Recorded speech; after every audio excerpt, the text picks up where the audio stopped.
Tout le monde.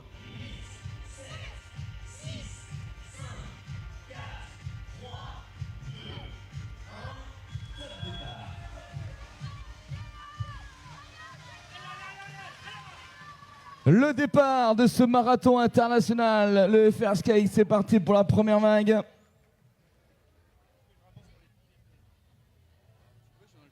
Donc on rappelle aux femmes, il y aura une prime à 12 tours de l'arrivée et à 5 tours de l'arrivée. There will be prize money with 12 laps to go and 5 laps to go. Tendremos premios faltando 12 vueltas en 5 vueltas. Oui, bonjour tout le monde. Ça parle sur les chapeaux de roue. Hein. Martin Ferrier a placé une grosse accélération déjà dès le premier virage et il a à peu près 15-20 mètres d'avance sur le peloton. Donc voilà, ça s'annonce comme une course très offensive aujourd'hui pour cette 44e édition de Rennes-sur-Roulette.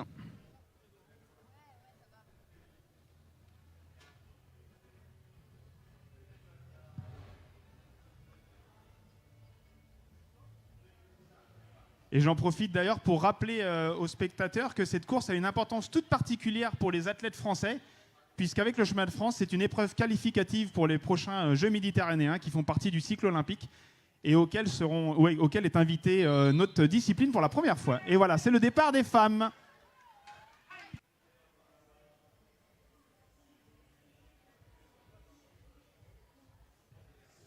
Et Arnaud, est-ce qu'il y a toujours du mouvement dans ce premier tour de l'épreuve masculine ? Oui, alors je suis encore un petit peu loin là parce que j'attends que les pelotons s'éclaircissent un petit peu pour pouvoir doubler en toute sécurité les patineurs.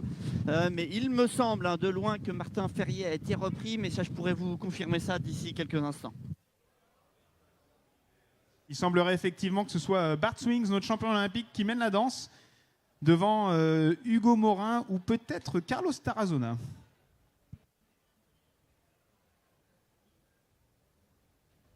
Et c'est en fait Manuel Taibo, le patineur espagnol de l'équipe Shistokes, qui est actuellement en deuxième position.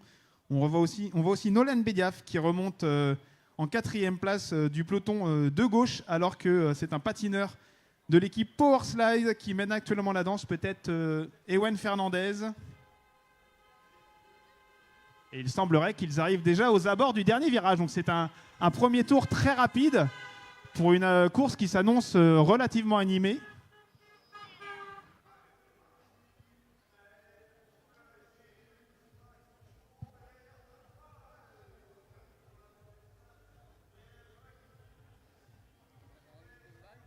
Et ça temporise actuellement à l'avant de la course. Un petit temps mort, c'est parti très très vite. Les patineurs commencent un petit peu à s'observer et on devrait assister à quelques attaques dans les prochains kilomètres. Oui, là je suis à l'arrière du peloton et on voit que déjà on fait attention de ne pas se prendre de cassure parce que ça va vite. Hein. Ces allures-là, il ne s'agit pas de prendre 15-20 mètres de retard parce qu'on ne revoit plus la tête du peloton à plus de 45 km/h. C'est la vitesse actuelle que je peux voir au compteur de la moto. Et c'est Hugo Gérard qui tente de s'échapper, suivi d'un patineur de l'équipe Powerslide, si je ne m'abuse. Et non, c'est Mathis Rocher qui est deuxième avec Johan Poil-Dessous, notre junior en 3e position, et Manuel Taibo de l'équipe Shistokes. Voilà, donc on assiste au premier lâcher après seulement un tour. Le premier écrémage avec des patineurs un petit peu partout et un peloton en file indienne.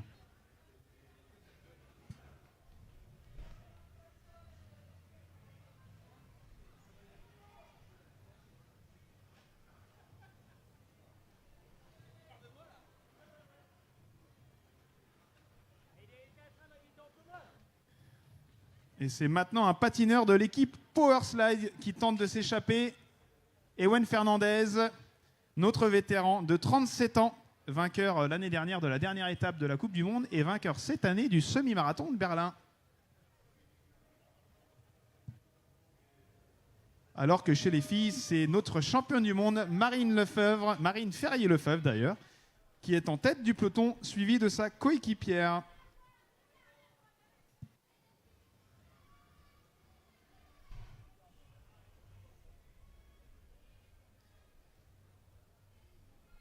Et on rappelle d'ailleurs que la première étape de la Coupe du Monde à Madère a été gagnée par une Française qui est presque régionale de l'étape puisqu'elle est nantaise, Obal Plouinec de l'équipe Rollerblade SPSPSK.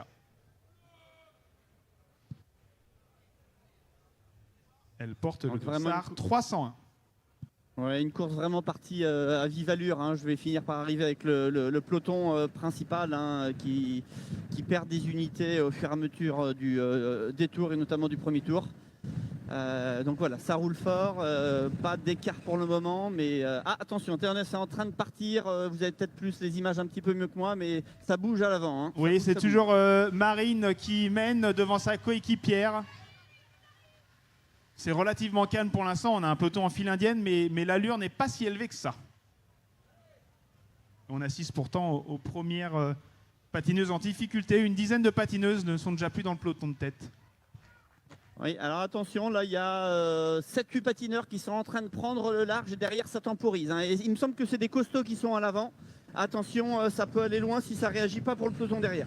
Oui, c'est Giovanni Trebuta, le breton qui est en tête de l'équipe Mariani, suivi par un patineur de l'équipe Shistox.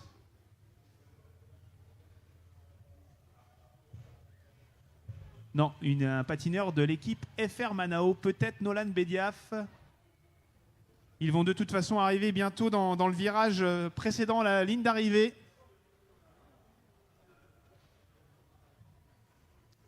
Voilà, il devrait déboucher dans quelques instants du dernier virage. Et il me semble que c'est notre quadruple champion du monde de la distance, Nolan Bediaf, qui durcit la course, suivi par un autre Français, Giovanni Trebuta, Ewen Fernandez, Julio Mirena. Et oui, effectivement, on a une petite dizaine de patineurs qui durcissent la course. Et alors là, il y en a un petit peu partout. Hein. Oui, effectivement, l'élastique est en train de se tendre. Hein. On voit bien qu'à un moment, tout est en file indienne. Et quand il n'y a personne qui se trouve l'un à côté de l'autre, ça veut dire que ça va très, très vite. Et puis c'est vrai que là, les conditions climatiques, comme ce matin, sont idéales. Il fait beau sans qu'il fasse trop chaud. Donc ça va nous permettre d'avoir un très, très beau spectacle. Il y avait un léger risque de pluie au moment de la pause méridienne. Mais c'est vrai que la chaussée sèche va rendre la course très animée. Attention, presque entre 55 et 60 km/h au compteur. Et c'est Axel Le Tyran là, qui est en train d'essayer de ramener un petit groupe, hein, qui est en train de lâcher. Là, on essaye de combler les écarts. Alors que devant, ça contre-attaque. C'est attaque sur contre-attaque. Il me semble que c'est Bart Swings qui est en train d'attaquer à son tour. Alors, c'est Carlos Tarazona qui, effectivement, est poursuivi par Bart Swings. Hein. Donc, il n'y a aucun moment de répit. Et d'ailleurs, il se fait contrer par Bart Swings, qui est suivi de Manuel Taibo, coéquipier de Carlos Tarazona, donc un Espagnol suivi d'un Vénézuélien. Et derrière, il me semble qu'en 4e place, nous avons Ewen Fernandez.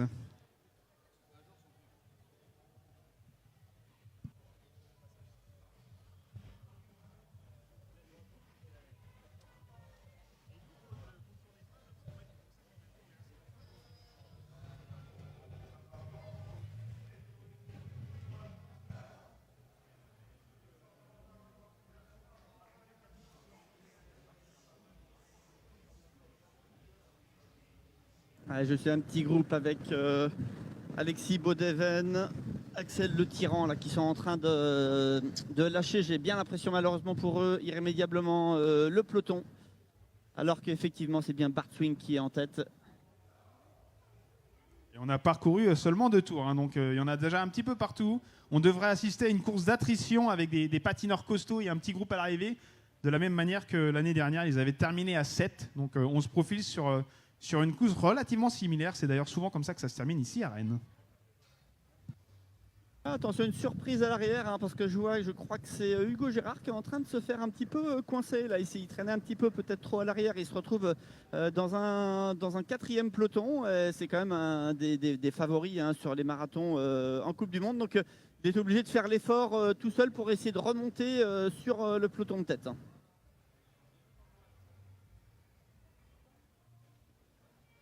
Et pendant ce temps-là, on assiste à une course d'observation chez les femmes qui devraient passer devant nous d'ici quelques instants. Elles arrivent aux abords du dernier virage. Et là, les voilà.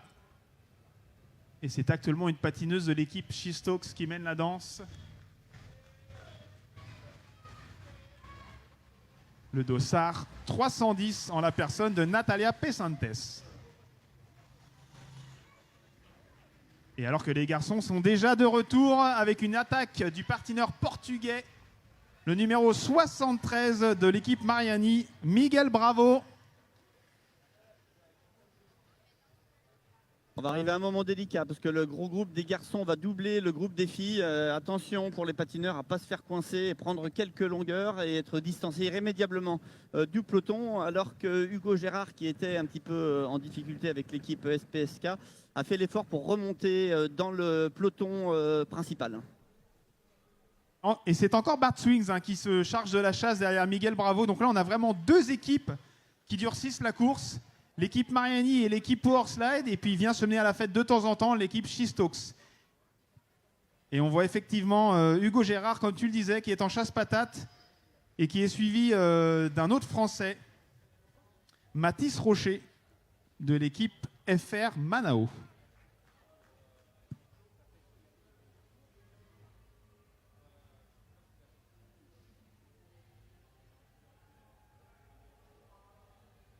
Ouais, parmi les favoris du marathon, j'aperçois aussi Mathis Rocher, un très bon marathonien qui s'est fait aussi coincer. On va doubler ce peloton-là, mais malheureusement, pour certains de nos Français favoris, ils vont se retrouver coincés à plus de 50 km/h pour rejoindre le peloton. C'est quasiment mission impossible, parce que c'est-à-dire qu'il faut rouler à près de 55.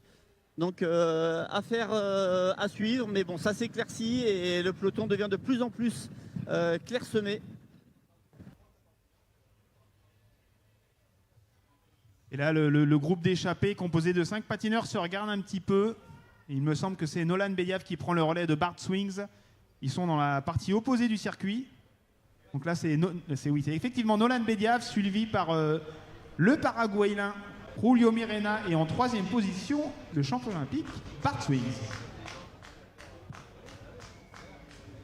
Et chez les filles, c'est la Colombienne Aura Quintana de l'équipe Shistox qui tente de s'échapper. Ça temporise derrière avec Marine Ferrier-Lefebvre, sa coéquipière, et il semblerait que le trou soit en train de se creuser. Ouais, on a un écart d'à peu près 50 mètres. Alors chez les hommes, c'est Julio Mirena, Arnaud, qui essaie d'attaquer. Et oui, c'est ce que vous devez peut-être voir à l'écran aussi, hein, mais il y a 5 patineurs au loin là, qui sont en train de prendre le large. Et 3 autres patineurs, donc je vois au loin, il me semble, Louis Collin et Victor Hertz, qui sont en passe de faire la jonction. Et derrière, il y a 7-8 patineurs parmi des costauds, dont Martin Ferrier, qui sont en train de se faire aussi coincer. La course est en train de se jouer actuellement. Et voilà, c'est encore Nolan Bediaf qui mène la danse. Et il y aura un sprint au prochain tour. Prize money on the next lap. Premio Proxima Vuelta. Donc là, on a à peu près 7-8 patineurs dans le groupe de tête. Avec 3 équipes majeures, Mariani, Shistox et Powerslide. Et 2 patineurs qui courent sous les couleurs de leur club. Avec Victor Hertz, qui a été sacré champion de France il y a une semaine,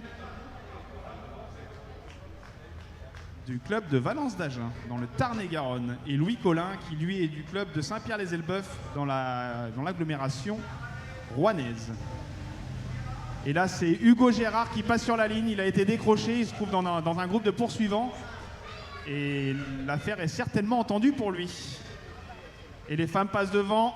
Et c'est Noralie Berberbonk de l'équipe Rollerblade SP SPSK qui mène la danse, alors que Manon Fraboulet, sa coéquipière, prend le relais. Et ça se regarde à l'avant de la course des hommes. Ouais, je pense que c'est une occasion à ne pas manquer pour le groupe des poursuivants, parce que bizarrement, ça ne relaie pas aux avant-postes. De gros efforts qui vont être vains, hein, puisque derrière, c'est en train de revenir avec notamment Germain Deschamps. Et on assistera donc peut-être à une contre-attaque. Hein. C'est typiquement le genre de situation quand il y a des ralentissements où certains en profitent pour tenter leur coup. On ne voit pas grand-chose avec le contre-jour actuellement. Et oui, en tous les cas, là, je vous confirme, regroupement à l'avant avec une bonne dizaine de patineurs. Et on assistera à un point chaud sur la ligne. Ce qui permettra peut-être aussi d'assister à certains mouvements de course, puisqu'il est probable que certains patineurs qui feront le sprint continuent sur leur lancée. Parmi les patineurs français dans ce groupe de tête, on retrouve Martin Ferrier, Louis Collin, Ewen Fernandez, Mathieu Belloir, Giovanni Tréboutta, je vois aussi Victor Hertz, Nolan Bediaf, donc les Français bien représentés à l'avant. Est-ce que tu nous confirmes que le regroupement a eu lieu entre le groupe de tête et les poursuivants?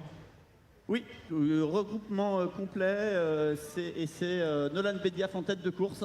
Donc regroupement complet d'une quinzaine de patineurs, avec, je vous citais les Français, j'avais oublié je crois, Raphaël aussi, Sylvain.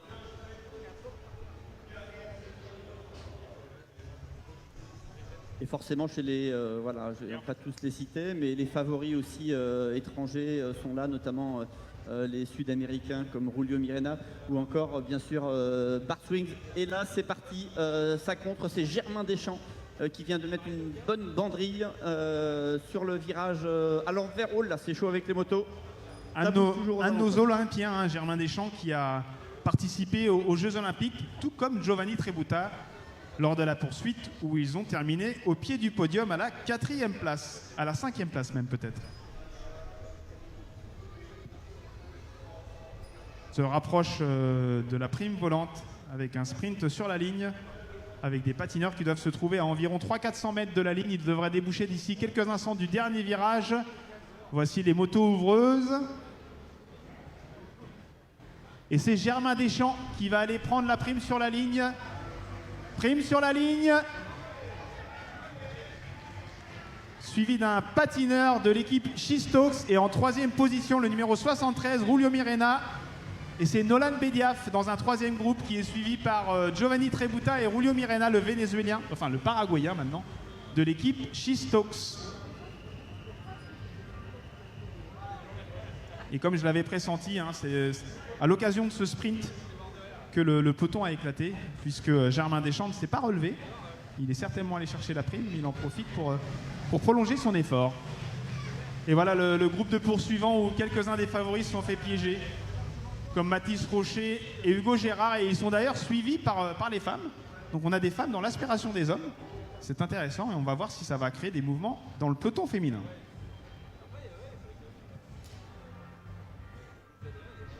Un regroupement aux avant-postes, un regroupement, ça se relève. Germain Deschamps, il me semble que c'est Tarazona qui est en 2e position.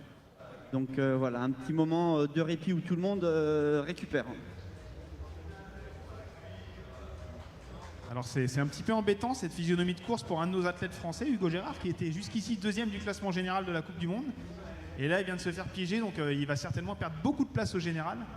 C'est un petit peu embêtant pour lui. Sur ce type de marathon de très haut niveau, il faut vraiment faire attention de ne pas trop traîner à l'arrière du peloton, parce que s'il y a une cassure, à la vitesse où ça va, ça devient très très compliqué de remonter. Et on assiste à une vraie course d'attrition. Il y en a vraiment partout maintenant sur le circuit, des petits groupes de 5 à 10 patineurs. C'est la même chose chez les femmes, même si le groupe principal est toujours un petit peu plus étoffé que chez les hommes. Mais on devrait quand même assister dans les prochains tours à quelques attaques notables. Alors que c'est Ewen Fernandez là, qui vient de placer une accélération, suivi par Louis Collin et un autre patineur. Je suis un petit peu trop loin pour voir quel est cet athlète, mais 3 patineurs, dont en tous les cas Louis Collin et Ewen Fernandez, ont pris une dizaine de mètres d'avance, et c'est Nolan Bediaf qui fait l'effort pour remonter, suivi de Bart Swings, juste dans sa roue. Oui, c'est Louis Collin, Ewen Fernandez, pardon, qui d'ailleurs durcit la course, et un patineur de l'équipe Schistox, Carlos Tarazona, le Vénézuélien, et c'est Nolan Bediaf effectivement qui fait la poursuite derrière. Et on vous rappelle que sur la ligne, il y aura un poids chaud pour les féminines avec une prime aux 3 premières.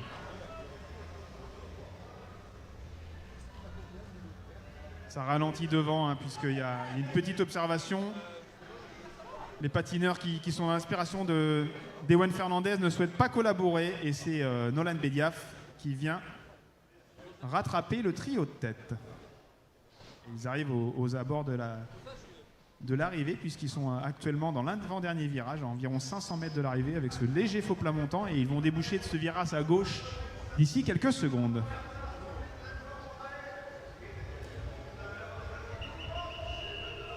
On se rapproche doucement mais sûrement de la mi-course. Et c'est Miguel Bravo, de nouveau, qui tente de s'échapper de l'équipe Mariani. Avec Ewen Fernandez en deuxième position, Carlos Tarazona, Louis Collin, Nolan Bediaf, Bart Swings, Manuel Taibo et Germain Deschamps de l'équipe Powerslide. Le numéro 73, le Portugais qui a gagné le marathon de Lagos au Portugal cette année avec un plateau très relevé et qui est coutumier du fait puisqu'il l'avait aussi emporté l'année dernière, qui est d'ailleurs médaillé mondial l'année dernière au championnat du monde en Chine. Oui, c'est un patineur dont il faut se méfier. Hein. Sur les échappées comme ça, il est capable de maintenir un train très élevé pendant longtemps. Et du coup, Bart Swing s'en aperçoit. Et alors que les filles arrivent, il y a un point chaud, prime sur la ligne. Premio en la meta, premio en la meta. Et c'est le dossard 319 qui l'emporte. Alejandra Pedromo de l'équipe, en fait, elle est athlète indépendante sur cette Coupe du Monde. Alors le peloton se scinde en deux pelotons avec, il me semble, près de 10 patineurs là, qui sont en train de prendre le large.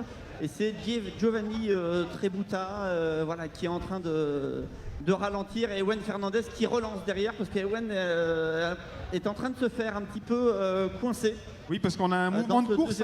Il y a Bart Swings qui vient d'attaquer à l'instant. Il est accompagné d'un patineur de l'équipe Shistokes, Manuel Taibo. Et derrière, il me semble que c'est Nolan Bediaf qui mène la chasse, accompagné de Miguel Bravo et un autre patineur que je ne réussis pas à voir. Peut-être Julio Mirena. Sans doute même Julio Mirena. Là, on a peut-être un quintet qui s'échappe, un binôme et puis un trinôme derrière. Et derrière, il semblerait que Ewen Fernandez et d'autres favoris soient à leur tour piégés.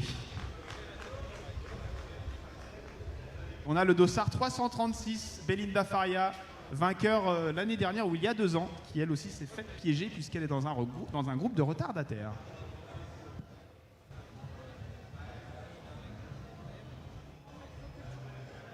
Oui, Ewen, comme tu te le disais, là, deux patineurs en tête, suivi d'un trio et un peloton toujours mené par Ewen Fernandez qui essaye de faire la jonction. Alors que c'est Victor Hertz là, qui ferme la marche de ce peloton principal. Et Bart Swings, qui une nouvelle fois semble être l'athlète le plus fort puisqu'il vient de lâcher Manuel Taibo. Et on a une course qui rappelle celle de Shanghai en début d'année où Bart Swings s'était échappé avec Nolan Bediaf pendant presque toute la course. Il l'avait lâché au bout d'une vingtaine de kilomètres. Et une nouvelle fois, notre champion olympique semble être le plus fort. Il passe actuellement sur la ligne. Et voilà, Manuel Taibo va être à son tour repris par 2 Français. Nolan Bediaf, et non, c'est pas 2 Français, c'est Nolan Bediaf et le Portugais Miguel Bravo. Le numéro 6, Julio Mirena. Et là, il y en a à peu près partout.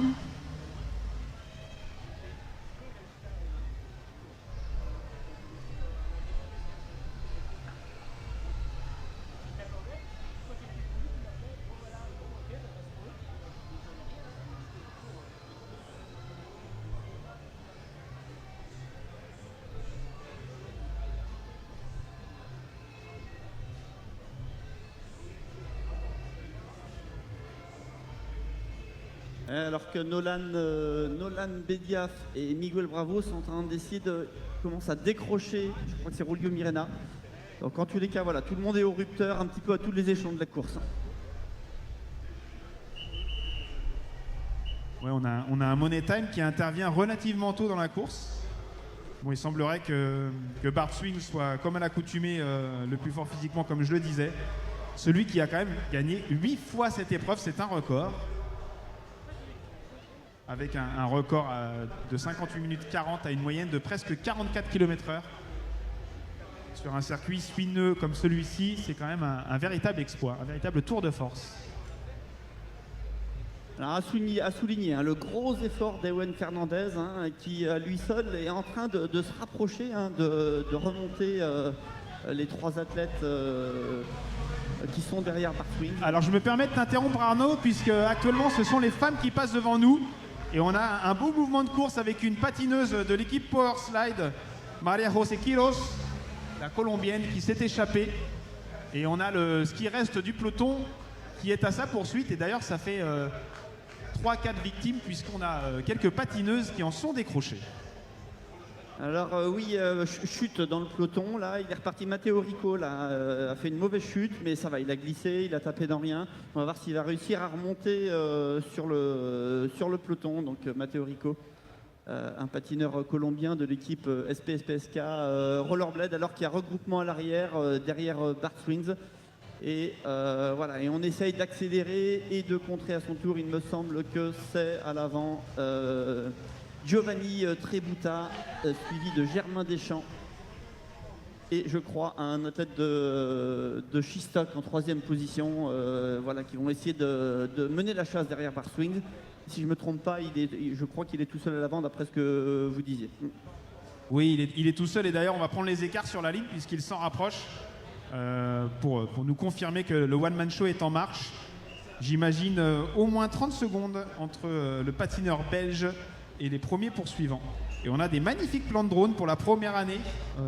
C'est très très beau. Ça nous permet d'avoir de nouvelles perspectives. Et le patineur belge Bart Swings, notre champion olympique, qui passe actuellement sur la ligne d'arrivée tout seul. Voilà, il a mis le régulateur de vitesse et puis il est parti. À une moyenne certainement supérieure à 45 km/h. Il semble que rien ne peut le perturber. Et nos poursuivants à 17 secondes. Alors ce qui est étrange, c'est de voir que son coéquipier Germain Deschamps prend des relais derrière, alors qu'il n'a pas grand intérêt normalement à le faire. Il est accompagné d'un autre Français, Giovanni Trebuta. Et derrière, voilà, quelques patineurs qui viennent de se faire piéger, notamment avec Nolan Bediaf, le quadruple champion du monde.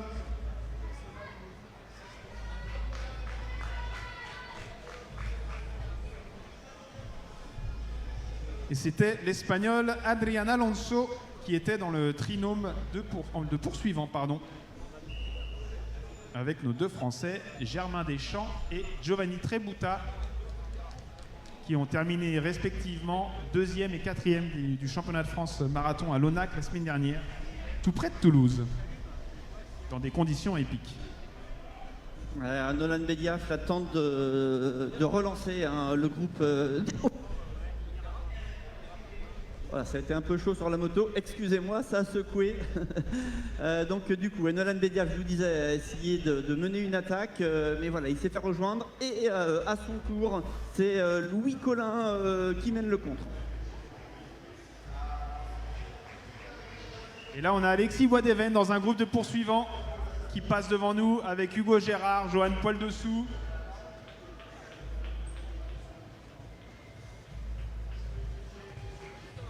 Un groupe qui s'est fait piéger relativement tôt dans la course, puisqu'il me semble que dès le premier tour, Hugo Gérard n'était déjà plus dans le groupe de tête. C'est une déception puisqu'il est normalement prétendant au top 5. Et chez les filles, alors là, on a une vraie course d'attente, puisque la patineuse de l'équipe Schistox qui mène le peloton ne mène pas grand train. C'est peut-être notre championne du monde, Marine Ferrier-Lefebvre, en tête, suivie par une patineuse de Power Slide. C'est le dossard 304. Alejandra Londoño, colombienne. Alors on a des patineuses françaises qui normalement sont coutumières de fait pour les échapper, notamment Julien Nizan. On n'a pas vu d'attaque de sa part pour l'instant. Il va être intéressant de voir s'il se passe quelque chose. Et ce qui est intéressant de voir, c'est que la vice-championne de France la semaine dernière, Aubane Plouinec, a été lâchée en même temps que sa coéquipière. Alors est-ce qu'elles ont été victimes du chute ou elles sont lâchées au train? C'est intéressant de le savoir.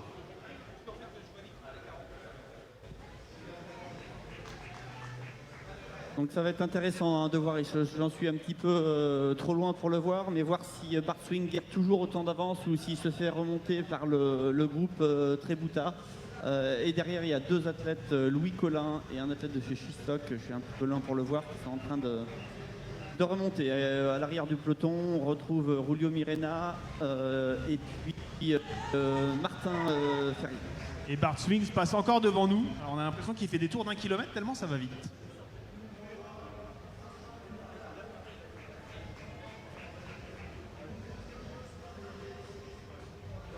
Et là, il semblerait que l'écart se creuse. Il y avait une bonne quinzaine de secondes au passage précédent. Et là, on devrait être allègrement autour des 30 secondes. 20 secondes sont déjà passées. Et c'est toujours Germain Deschamps, c'est assez étonnant, qui mène la chasse derrière son coéquipier. Suivi par Giovanni Trebuta. Et l'Espagnol Adrián Alonso, un jeune senior, il a une vingtaine d'années. Et derrière, on a Louis Collin qui n'est pas si loin. Et Nolan Bediaf avec le peloton. Donc là, on va peut-être assister à un regroupement puisque le trio qui avait une bonne vingtaine de secondes sur le peloton n'en a même plus 10. Donc il va être intéressant de voir dans les prochains tours s'il y a des mouvements de course.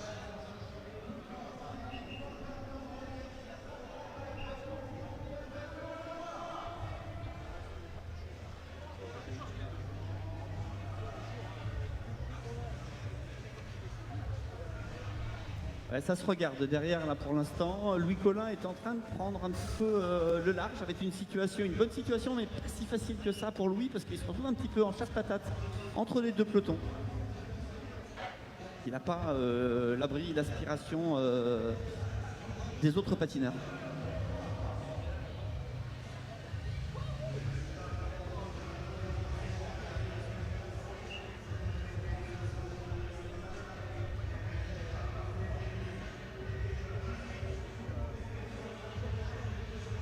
Et donc il semblerait que la patineuse de l'équipe Power Slide qui s'était échappée sur la ligne il y a environ un demi-tour est toujours en tête. Derrière, la chasse s'organise, mais pour l'instant l'écart n'a pas été bouché. Donc on assiste peut-être là aussi à une échappée solitaire, peut-être un petit groupe derrière qui réussira à faire la jonction, mais pour l'instant ce n'est pas le cas.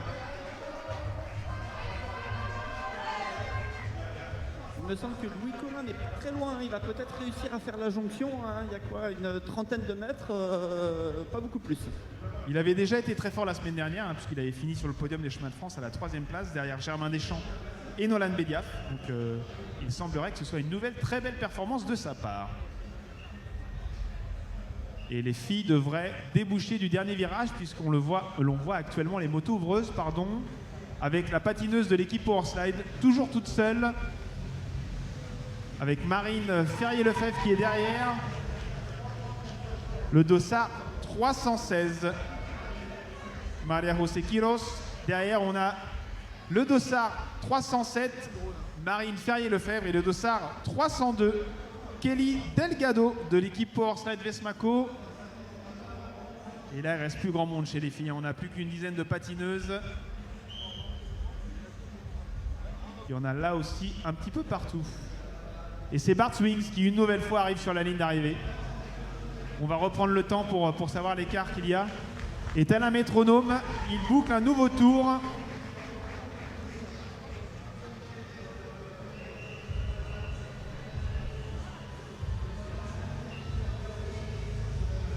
C'est un petit peu, Louis n'était pas loin de revenir, mais il me semble que là il est en train de se retrouver coincé entre les deux pelotons.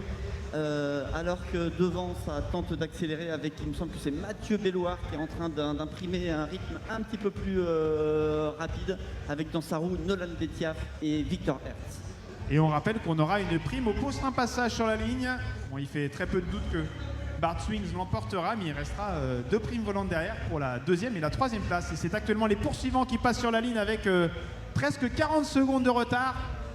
Avec notre patineur français Giovanni Trebuta, le briochin 2e, et Germain Deschamps, le patineur de Dinan, sociétaire de l'équipe Powerslide Vesmaco, en 3e place. Et Adrián Alonso, l'espagnol de l'équipe Chistox, fermant la marge de ce groupe. Et le peloton, ou ce qu'il en reste, emmené par Louis Collin, n'est quand même pas très loin derrière. Il y a moins d'une dizaine de secondes, donc on assistera peut-être à un regroupement. Oui, effectivement, là Louis vient de se faire attraper, je pense qu'il s'est aussi relevé, il a vu que c'était une situation un petit peu périlleuse dans laquelle il s'était mis, donc Louis Collin qui se retrouve à l'arrière du peloton des poursuivants. Il restera 4 tours au prochain passage pour les hommes, 8 tours pour les femmes. On a passé mi-course dans les deux catégories. Et on va se rapprocher du Money Time pour les hommes. Et un nouveau plan de drone où on voit le groupe de poursuivants chez les hommes, là sur la droite. Ah, les poursuivantes. Voilà. L'insertion nous dit que ce sont les poursuivantes.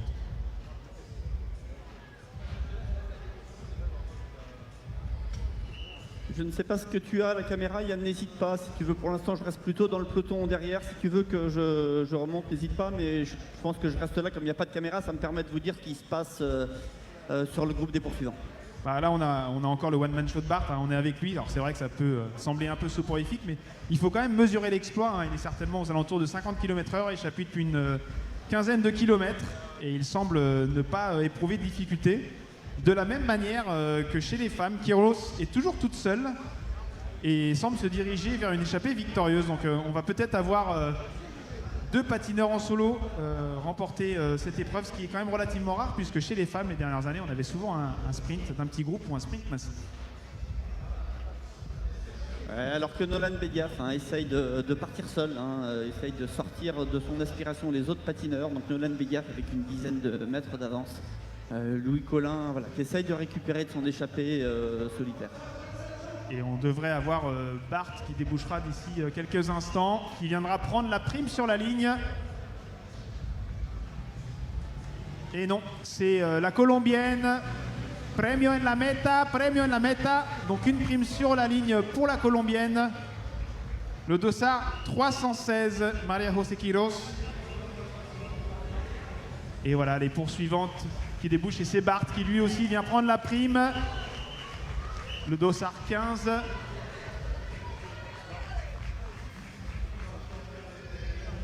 Et chez les femmes aussi, hein, l'écart creusé est maintenant irrémédiable. On a plus d'une trentaine de secondes là aussi. Et chez les hommes, on en est déjà à 15 secondes.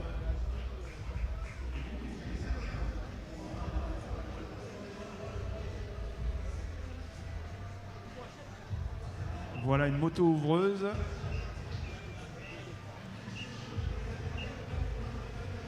Et je ne sais pas exactement où on en est avec le... Et prime sur la ligne pour les femmes, prime sur la ligne. Et c'est Marine Ferrier-Lefebvre qui prend la prime de la deuxième place, suivie par Liane Van Loon de l'équipe Powerslide, la hollandaise, qui a gagné le marathon de Shanghai cette année. Et chez les hommes, c'est Nolan Bediaf devant Miguel Bravo qui viennent prendre les deux primes restantes avec un écart qui avoisine la minute maintenant. Hein. Donc on est à plus de 10 secondes par tour en faveur du patineur belge. Et c'est Ewen Fernandez qui passe à l'attaque. Parce que dans le peloton à l'arrière, je m'aperçois que Berber Vonk et Oban Kouinek se sont fait coincer, sont un peloton un petit peu derrière. Donc là, je vais remonter sur le groupe des filles et des garçons, des poursuivants garçons.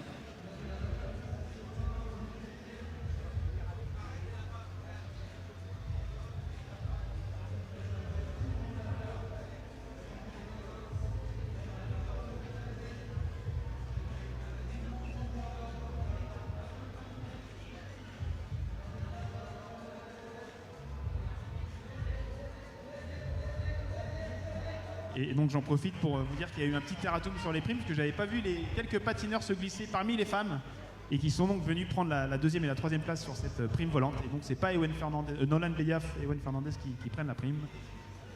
Alors qu'à l'instant, sur l'écran géant, nous voyons Bart Swings, imperturbable, toujours tout seul. Il lui restera 4 tours sur la ligne, une dizaine de kilomètres. On entre dans le dernier quart de course et chez les femmes, la même situation de course. Maria José Quiros est toute seule, la colombienne de l'équipe Powerslide Vesmaco. Elle se rapproche elle aussi de la ligne d'arrivée. Alors que chez les perdants du jour, c'est Hugo Girard qui tente de s'échapper, suivi par Johan-Paul Dessous, pour essayer de sauver les meubles et surtout quelques points au classement général de la Coupe du Monde. Lui qui va perdre quelques plumes dans l'affaire aujourd'hui. Et là, on a une patineuse de l'équipe Powerslide Vesmaco qui a perdu une roue et qui donc a été lâchée du peloton des femmes.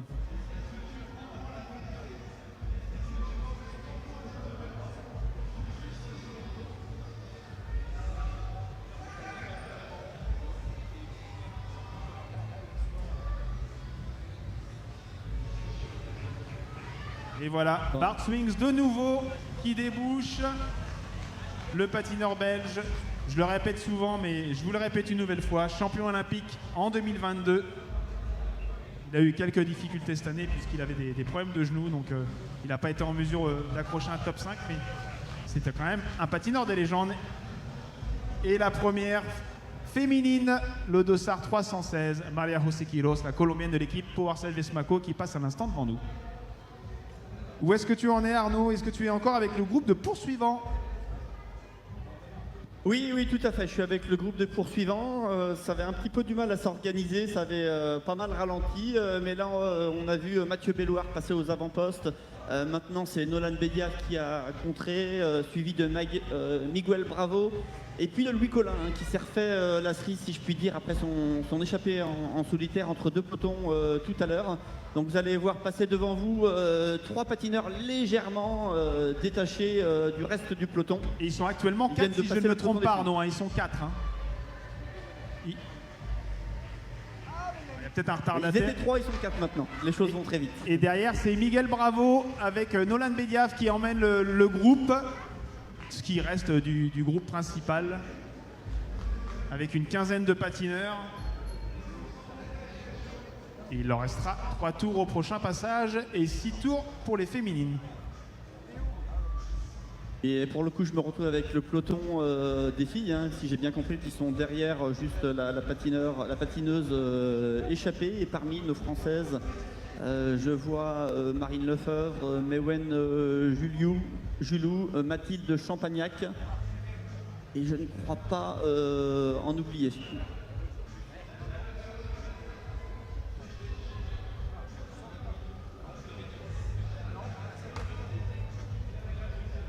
Et ça roule là, dans le peloton des filles, là. Ils sont en train d'attaquer et de doubler même le peloton des garçons.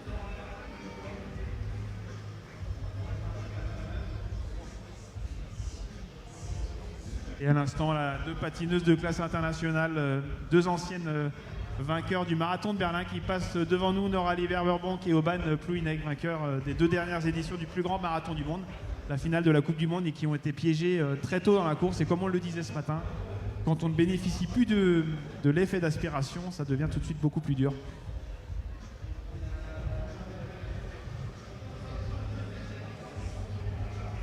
Et on a Bart Swings qui est sur le retour à l'abord de l'antépénultième virage. Il devrait maintenant aborder le dernier virage à droite et puis le virage à gauche qui le mènera vers la ligne d'arrivée. Oui, parmi nos Français, j'avais oublié Juliane Isan aussi, hein, qui fait partie de ce groupe de 3, 6, 9, je crois 10 patineuses. Et là, le 3e peloton qui vient de passer devant nous à l'instant avec Matteo Rico, le Colombien, qui a chuté il y a quelques tours et qui se retrouve dans le peloton de son coéquipier Hugo Gérard.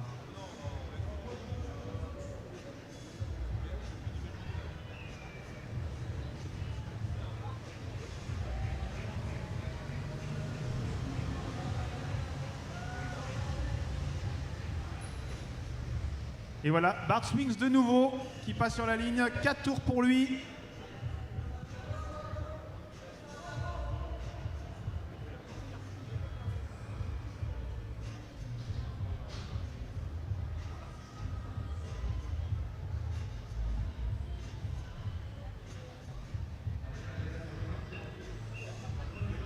Et les poursuivants qui devraient maintenant déboucher, ou peut-être, ouais, non, c'est la Colombienne, Maria José Quiros, qui passe sur la ligne. Et qui est toujours toute seule. Le dossard 316.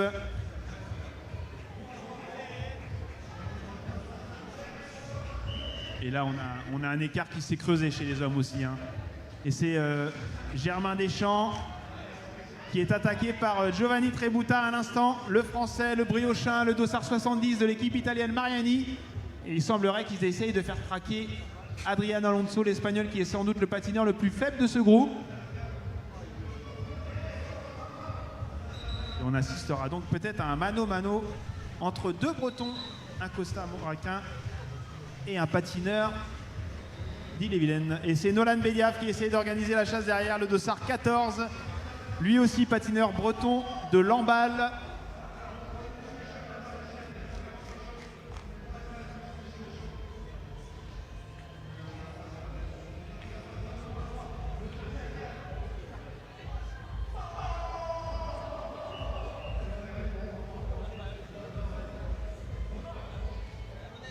Oui, donc Nolan Bediaf, Louis Collin.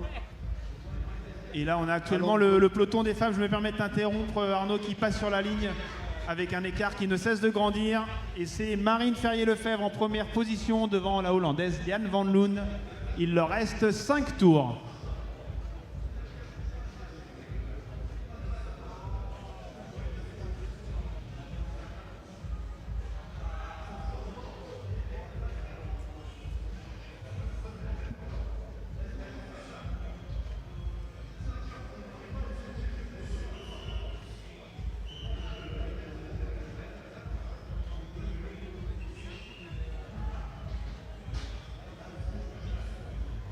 Où est-ce que tu te trouves, Arnaud? Est-ce que tu es avec le groupe de poursuivants?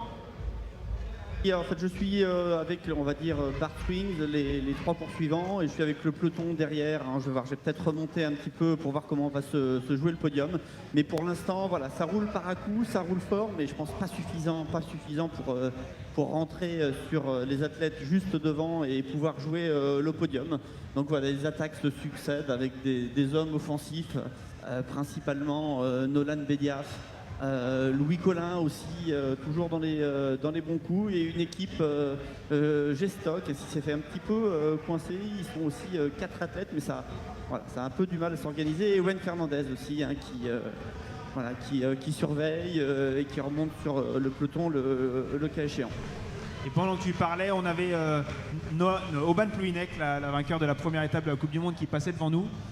Et c'est Bart Swings qui va mettre un tour au 3e peloton, enfin le 2e peloton, le 3e échelon de cette compétition, avec des patineurs de renom. Donc voilà, la fusée belle arrive derrière eux. Et il lui reste 3 tours.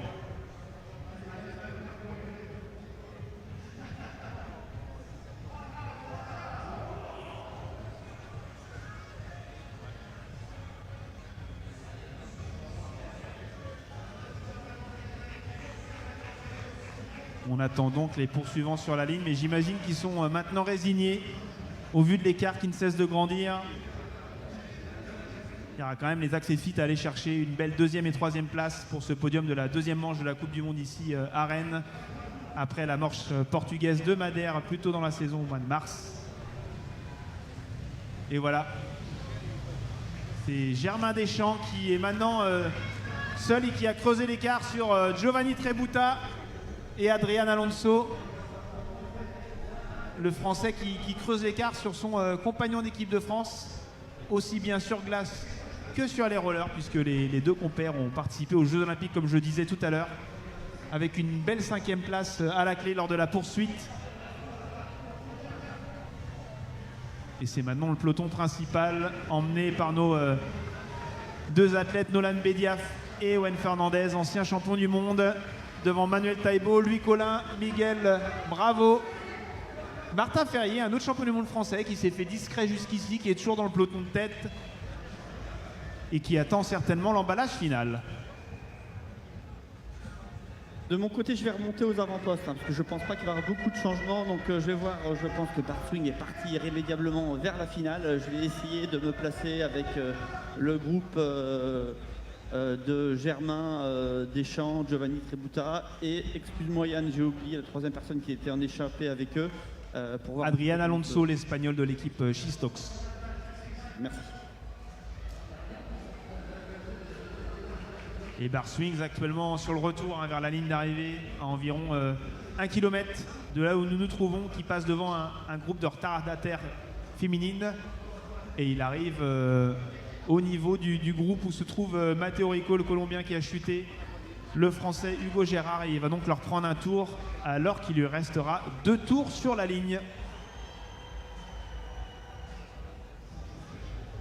Environ 5 km.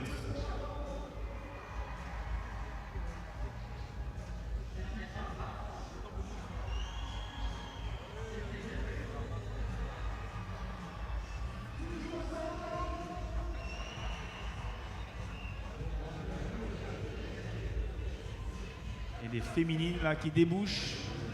Le groupe de poursuivantes emmené par la patineuse colombienne Aura Quintana de l'équipe Shistox. Et c'est le leader Bart Swings qui passe devant nous. 2 tours, 2 laps to go. Et voilà le groupe, le troisième échelon avec les hommes, avec Matteo Rico le colombien, devant Mathis Rocher, le patineur français.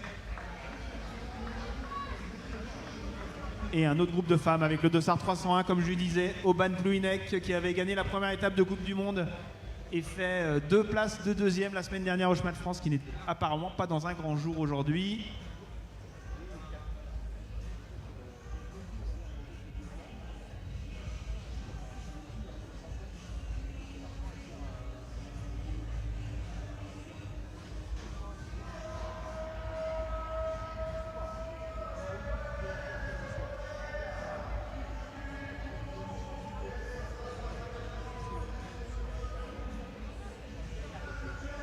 Là, on a plus d'une minute déjà entre Bart Swings et ses poursuivants. Donc on est toujours sur le même rythme de 10 secondes au tour environ entre le leader et les 3 poursuivants, qui d'ailleurs ne seront peut-être plus que 2. Hein. On espère que nos patineurs français vont réussir à décrocher le patineur espagnol. Et non, ils sont toujours 3. Donc c'est encore Germain Deschamps. Deuxième, le patineur de l'équipe Powerslide et sociétaire du club de Dinan, devant Adrian Alonso et Giovanni Trebuta, le patineur de Guingamp, sociétaire de l'équipe Mariani, l'équipe italienne. Et Maria José Quiros en tête de l'épreuve féminine, le dossard 316 qui passe actuellement devant nous. Il lui manque 4 tours. Faltan 4 vueltas. Et donc il y avait 1 minute 20 entre Bart Swings et les poursuivants. Donc là, c'est plus de 10 secondes de perdu sur ce tour. Hein. C'est presque 20 secondes. Et on devrait assister au passage du groupe avec, si je ne m'abuse, Miguel Bravo, le vainqueur du marathon de Lagos en tête. Devant Carlos Tarazona, Nolan Bediaf, 2 tours Nolan. Ewen Fernandez, Louis Collin, Manuel Taibo et Martin Ferrier. Oui, me voilà avec les 3 hommes poursuivants. Adrian Alonso qui ne semble pas prendre de relais, Germain Deschamps et Giovanni Trebuta. Voilà, ça se relaie régulièrement, mais il me semble que voilà, c'est probablement résigné par rapport à la première place. Mais on maintient un rythme élevé pour ne pas se faire attraper par le peloton derrière eux. Et Bart Swings qui est sur le retour. Encore 2 virages avant d'arriver sur la ligne d'arrivée pour ce qui sera son dernier tour. 2,5 km à parcourir. Pour une épreuve qui aura été rondement menée. Hein. Il n'y a pas vraiment eu de suspense. L'année dernière, ils étaient arrivés 7 dans le premier paquet. Et cette année, l'écrémage a été vraiment rapide. Une sorte de centrifugeuse hein, pour ses adversaires. Hein.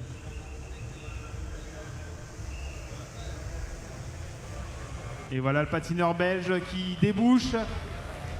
Je vous prie de lui faire une ovation, hein, puisque c'est un vrai tour de force. Dernier tour, Laszlo Bart. Voilà, il lui reste 2,5 km, pardon, un vrai one-man show encore une fois. Pour un patineur qui a quand même 35 ans. Hein. C'est pas le plus jeune du peloton, mais il est toujours aussi fort. On n'est pas champion olympique pour rien. Et c'est vrai qu'il aurait été intéressant de voir un de ses plus grands adversaires, Méthode Gilet, qui lui a été sacré champion olympique cette année. Ça aurait été intéressant de voir un mano à mano. Et voilà le peloton des femmes qui passe à l'instant sur la ligne avec Liane Van Loon devant Aura Quintana. Il vous reste 3 tours les femmes. Et on a Marine Ferrier-Lefebvre qui est toujours bien placée, qui est très véloce au sprint et qui sans doute essaiera d'aller chercher une belle 2e place. Alors que du côté des poursuivants, là, Giovanni Trebuta vient de placer une belle attaque, mais voilà, après 10-15 secondes, Germain a réussi à boucher le trou et essaye de contrer à ce moment-là. Alors que Adrian Alonso voilà, joue le sprint pour l'instant, il reste dans la roue de ses concurrents. Et je me permets de vous annoncer que Bart Swings va pulvériser le record hein, qui datait de 2024 de 58 minutes 40 secondes. Il devrait l'améliorer allègrement de 2 minutes. Et voilà notre trio emmené par Germain Deschamps. Il vous reste un tour. 2e, Adrian Alonso, le dossard numéro 5 et Giovanni Trebuta. Et je vous rappelle que cette étape est qualificative pour les Jeux méditerranéens qui auront lieu au mois d'août. Et là, on a 2 patineurs français, donc ils sont en très bonne position d'être éligibles. Ouais, Giovanni Tributa qui vient de contrer encore, hein. Ça se marque à la culotte, hein. Entre Germain et Giovanni, ils attaquent chacun leur tour, alors que l'Espagnol voilà, reste bien. Et une ovation, s'il vous plaît, je m'excuse Arnaud, une ovation pour la première féminine, Maria José Quiros. Il lui reste 3 tours, 13 vueltas. 2.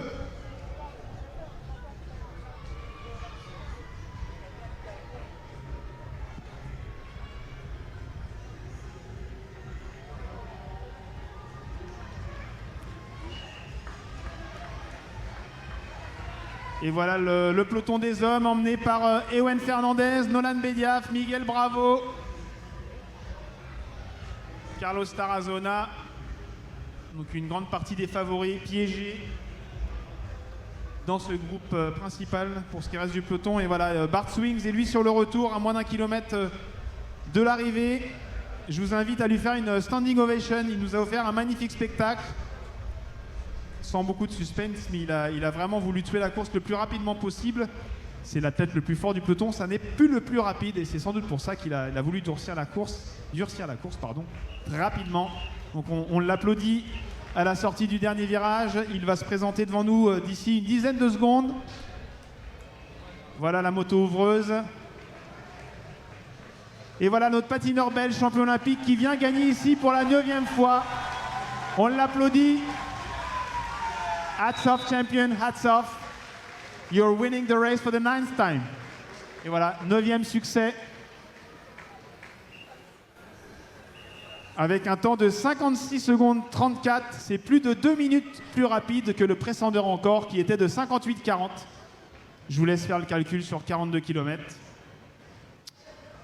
Ça fait presque 45 de moyenne. Et ça, tout seul.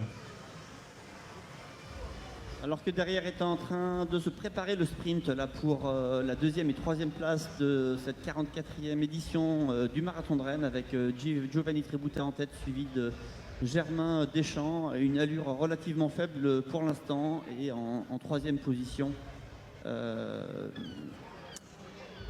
Adrián Alonso, l'Espagnol. Et d'ailleurs, il va être intéressant de voir si l'Espagnol, qui n'a pas du tout collaboré, va aller cueillir nos 2 patineurs français sur ce sprint. Il est assez véloce, donc ça va être intéressant de voir comment l'emballage final va être mené par ce patineur espagnol qui est beaucoup plus jeune que ses 2 adversaires français.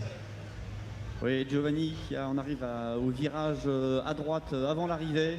Toujours Giovanni Tributa qui regarde derrière, qui accélère progressivement, suivi de Germain, Adrián Alonso en 3e. C'est le dernier tour pour ce peloton principal.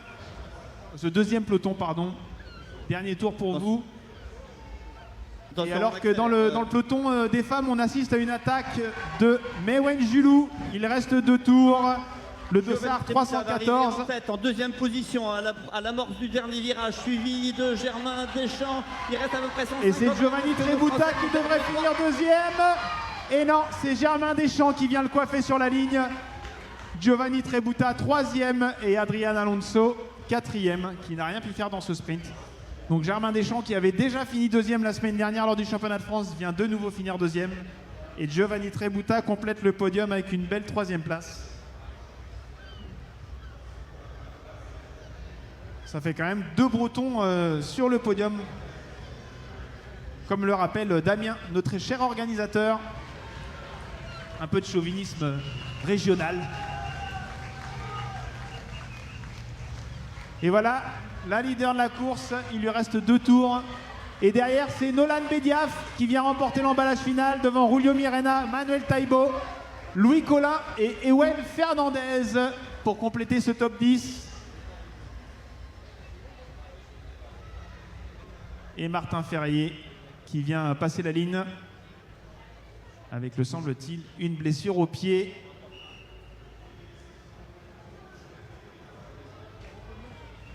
Et on devrait assister d'ici quelques secondes au passage du peloton des femmes, auquel il restera 2 tours.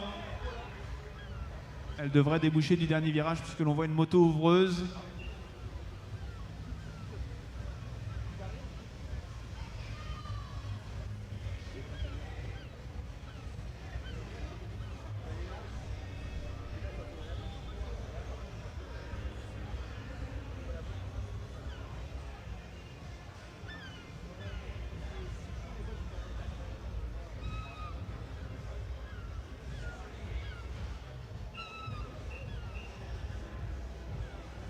Donc il restera 2 tours sur la ligne pour le peloton des femmes. Et au prochain passage pour le Maria José Quiros, ce sera la cloche qui annonce l'entame du dernier tour.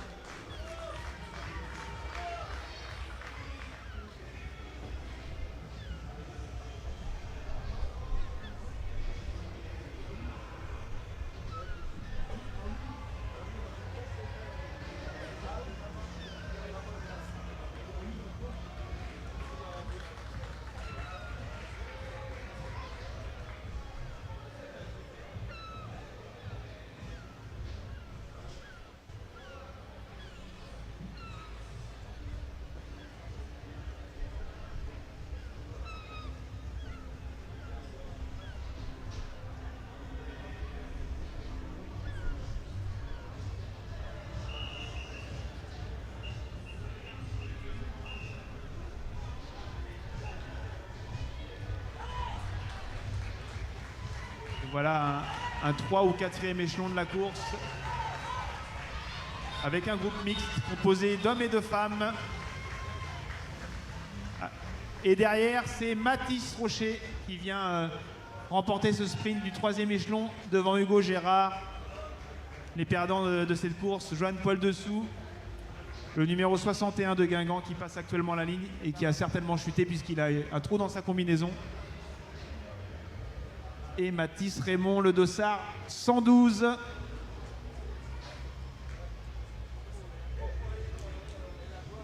Et on a notre peloton féminin qui n'est toujours pas passé sur la ligne.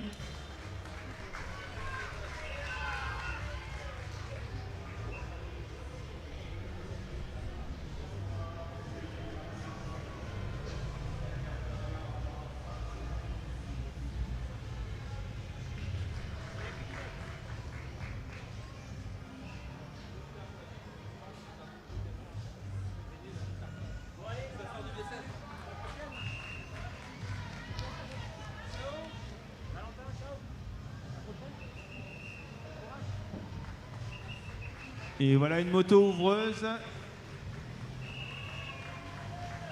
Et ce n'est pas le peloton des femmes.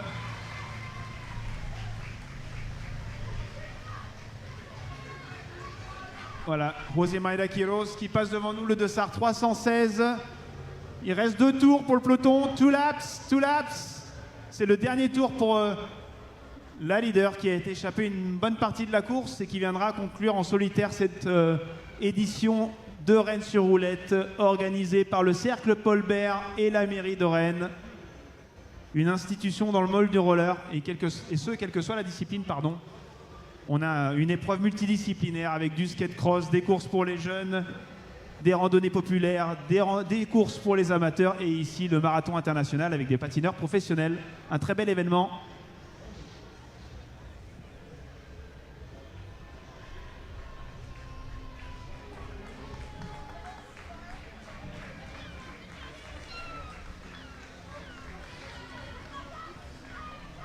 Et au prochain passage sur la ligne, ce sera donc l'arrivée pour Maria José Quiros et la cloche pour le peloton annonçant le dernier tour.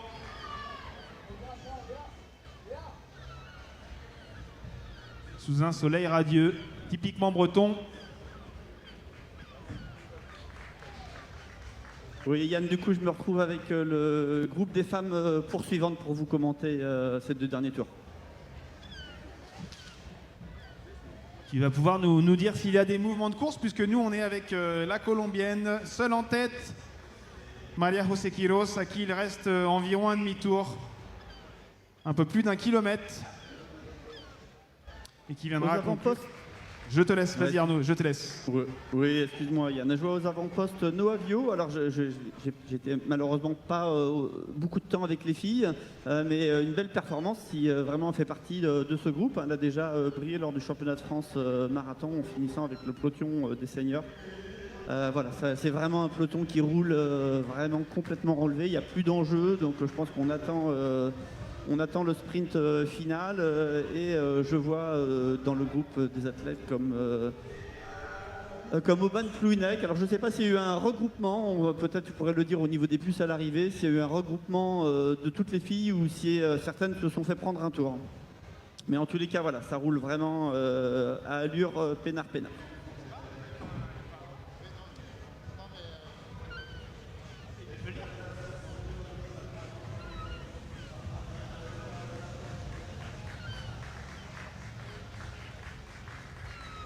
Et la patineuse de tête est maintenant rentrée dans le dernier kilomètre. Il lui reste 4 virages avant d'arriver devant nous. 2 à gauche et 2 à droite. Et elle viendra remporter de main de maître cette compétition.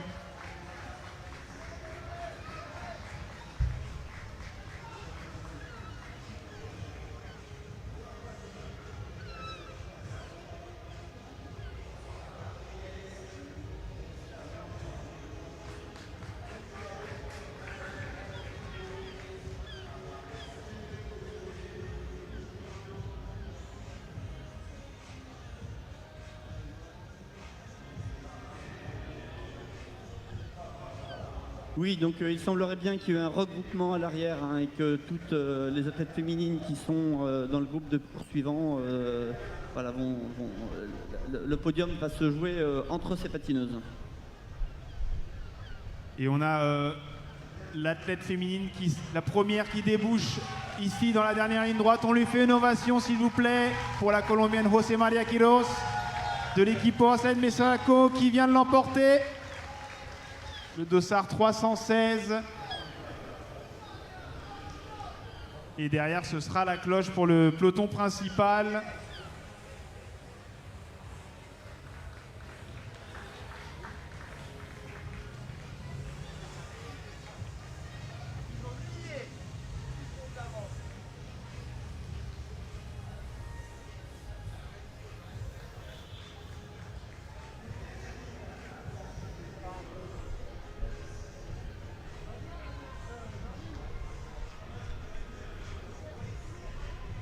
Et voilà, c'est bientôt l'entame du dernier tour. One lap to go. Ultima Vuelta. Il vous reste 2 km 500 avec un peloton groupé d'environ une quinzaine de patineuses.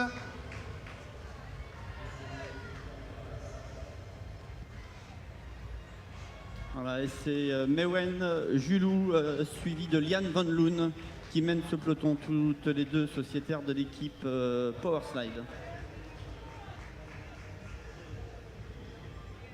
Et on va pouvoir s'adonner au jeu des pronostics, Arnaud. Alors, qui est-ce que tu vois gagner dans ce sprint massif pour la 2e place? Il y a des athlètes en forme en ce début de saison. Je pense à Liane, qui est toujours rapide sur un sprint final. Marine Lefebvre, qui est aussi rapide sur ce type de fin de marathon et qui fait un beau début de saison. Aubane Plouinet qui a été vraiment aussi costaud côté français au championnat de France marathon. Ça s'est joué à rien pour le titre de championne de France. Donc voilà, Aura Quintana, voilà, il peut se jouer encore pas mal de choses, beaucoup d'athlètes qui sont rapides au sprint. Donc maintenant, on va attendre de voir un petit peu s'il y a un jeu d'équipe qui va se mettre en place. Je vois les G-Stock qui sont en train les 3 filles de ces G-Stock qui sont en train de se regrouper, et aussi les 3 athlètes de Powerslide du coup qui prennent la tête en première, deuxième, troisième position. Donc, et Julia Nizan aussi qui est capable d'être très rapide à la fin d'un sprint, qui est aussi à l'affût en 4e position. On assistera peut-être aussi à une attaque. Il se peut que certaines patineuses ne souhaitent pas attendre l'emballage final, pour celles qui sont les moins rapides. Alors on n'a actuellement pas le retour de la réalisation, donc on n'est pas en mesure de savoir où est-ce que vous vous trouvez sur le circuit, Arnaud. On est à peu près, je pense, à 2 km de l'arrivée. Là, on n'est pas encore tout à fait sur le retour. Et voilà, pour l'instant, pas d'attaque. L'équipe Powerslide en contrôle aux avant-postes. On va peut-être essayer d'emmener progressivement sur un sprint de loin. Voilà, je vous tiens au courant dès que ça bouge.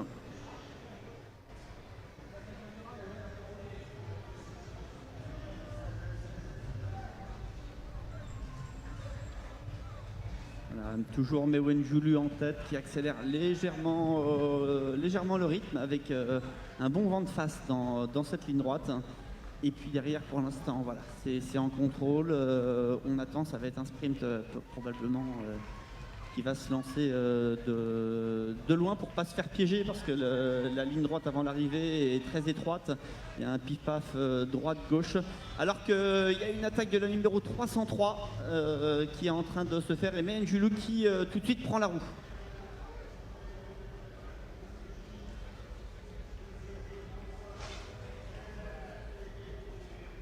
Soit Dominique Agardi, je crois, qui est en train d'attaquer. Menjulu qui emmène de très très loin. Elle est en tête depuis un peu plus de 2 km. Voilà, qui a pour rôle de se sacrifier pour ses adversaires, pour ses coéquipières, pardon, qui est en train de s'écarter. Et c'est Marine Lefebvre qui prend la tête assez tôt. On va bientôt arriver dans l'avant-dernier virage à droite. Donc une décision de prendre le sprint très tôt en tête. On va voir ce que ça va donner. Et attendons, on est en train de passer à la corde avec Liane Van Loon, il me semble. Donc le peloton devrait arriver d'ici peu dans le dernier virage. C'est vrai que pour nous, c'est un sprint un petit peu à l'aveugle. Alors attention, Liane Van Loon toujours en tête. Aura Quintana en deuxième position. Oban Plouinek, Marine Lefebvre qui se fait accrocher, qui a failli tomber. Donc Liane Van Loon, Aura Quintana en deuxième position. Ils vont arriver devant vous au dernier virage. Elle devrait déboucher d'ici un instant et c'est toujours Liane Van Loon en tête. Avec Aura Quintana dans sa roue. Voilà, Liane Van Loon, Aura Quintana et derrière le Tossard 319. Et la première française devrait être Oban Plouinek, qui devrait terminer 7e si je ne me trompe pas. Et Marine Lefebvre, qui a été gênée dans le sprint, qui malheureusement n'a pas pu défendre ses chances. Elle qui a remporté le championnat de France la semaine dernière sur cette même distance.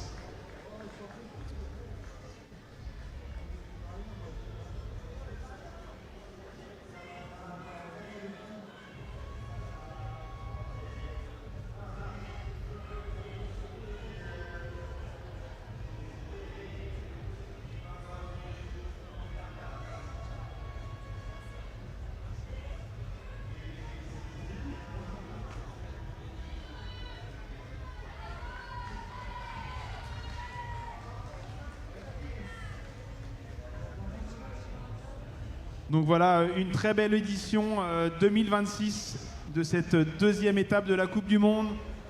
Les patineuses et les patineurs nous ont offert un magnifique spectacle, 2 échappées au long cours et puis derrière beaucoup de mouvements de course avec des pelotons qui ont animé régulièrement en solo ou en petits groupes. Et on a assisté à une 44e édition à la hauteur du prestige de cet événement. Rennes sur roulette, je le rappelle, organisé par le Cercle Paul Bert et la municipalité.